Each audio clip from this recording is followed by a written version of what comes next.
अवघ्या काही मिनिटातच समोर येणार आहे। संपूर्ण राज्याचं लक्ष लागून राहिलेल्या पोस्टल मतमोजणीला अवघ्या काही मिनिटात सुरुवात होणार आहे। झेंडा फडकणार, संपूर्ण देशाच्या नजरा महाराष्ट्राकडे। धडकी भरवणाऱ्या निकालाचा काउंटडाऊन आता सुरू झालेला आहे। पुढच्या काही मिनिटांमध्ये पहिला निकाल TV9 च्या माध्यमातून तुमच्या समोर। तर महायुती की महाविकास आघाडी, मग अपक्ष बंडखोर किंगमेकर ठरणार, हे पाहणं देखील महत्त्वाचं आहे। वेगवान आणि अचूक निकाल फक्त TV9 मराठीवर तुम्ही पाहू शकणार आहात। पुढच्या काही मिनिटांमध्ये पहिला कल आम्ही तुम्हाला दाखवणार। महाराष्ट्रावर कुणाचा झेंडा फडकणार, संपूर्ण देशाच्या नजरा। महाराष्ट्राचा मुख्यमंत्री कोण होणार, कुणाचं सरकार येणार, हे आम्ही तुम्हाला सांगणार। पुन्हा एकदा महायुतीत सत्तेत बसणार की मग महाविकास आघाडी बाजी मारणार, हे पाहणं देखील महत्त्वाचं आहे। की मग किंगमेकर ठरणार ते म्हणजे अपक्ष आणि बंडखोर, हे सुद्धा पाहणं तितकंच महत्त्वाचं असणार आहे। महाराष्ट्राच्या जनतेनं आपला कौल दिलेला आहे आणि हा कौल काही मिनिटातच आपल्या समोर येणार आहे। महाराष्ट्रावर सत्ता कुणाची, महाराष्ट्रानं काही पायंडे स्वीकारलेत की नाकारलेत, हे देखील तुम्हाला कळणार या संपूर्ण निकालामध्ये। नक्कीच तर शिवसेना पक्ष कुणाचा, राष्ट्रवादी पक्ष कुणाचा, धनुष्यबाण कुणाचं आणि घड्याळ कुणाचं, हे ठरवणार देखील हा निकाल आहे। मतांच्या काउंटडाऊनला आता सुरुवात झालेली आहे। पुढच्या 7 मिनिटांमध्ये आता पोस्टल मतं मोजली जाणार आहेत।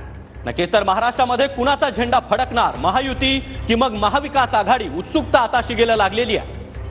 आमचे न्यूजरूम देखील तेवढी सतर्क झालेली आहे आणि ह्या प्रत्येक निकाल आम्ही आपल्यापर्यंत पोहोचवणार आहोत।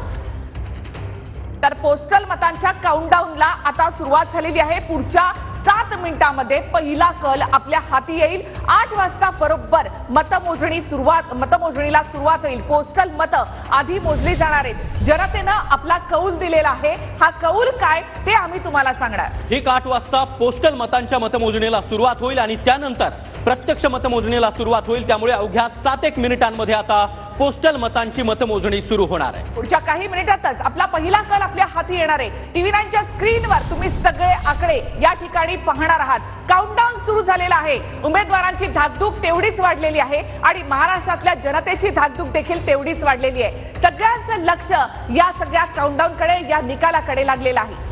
तर दहिसर मधील हे मतमोजणी केंद्र आपण पाहतोय, इथं देखील प्रतीक्षा आहे ती अवघ्या 5 मिनिटांची। अवघ्या 5 मिनिटांमध्ये आता पोस्टल मतमोजणीला सुरुवात होणार आहे। निवडणूक अधिकारी देखील सज्ज आहेत, उमेदवार प्रतिनिधी देखील या ठिकाणी सज्ज आहे। दहिसरमध्ये मनीषा चौधरी विरुद्ध विनोद घोसाळकर अशी लढत या ठिकाणी होते।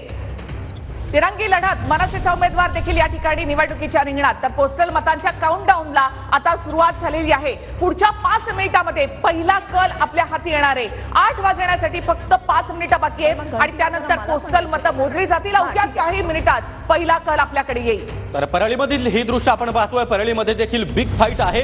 धनंजय मुंडे विरुद्ध राजेसाहेब देशमुख आणि हे संपूर्ण निवडणूक अधिकारी मतमोजणी केंद्रावर आपण पाहू शकतोय। अवघ्या 5 मिनिटांमध्ये पोस्टल मतमोजणीला सुरुवात होणार आहे। स्ट्रॉंग रूम मध्ये सुरुवात होणार आहे। पहिला कल हा केव्हाही हाती येऊ शकतो।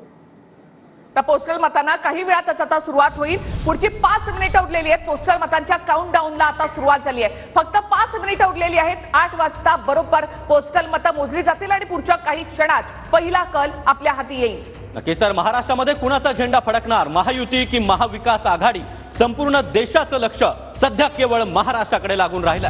तर पोस्टल मतांमध्ये कोणाच्या बाजूला जनतेनं कल दिलेला आहे, तर हे देखील पाहणं खूप महत्त्वाचं ठरणार आहे। कोणत्याही क्षणी महाराष्ट्राचा पहिला कल आपल्या हाती येईल आणि त्यानंतर 8:30 वाजता EVM मधली मतं मोजली जातील। त्यानंतर इतक्या वेगाने निकाल येतील की महाराष्ट्र TV9 पाहत राहील। गेल्या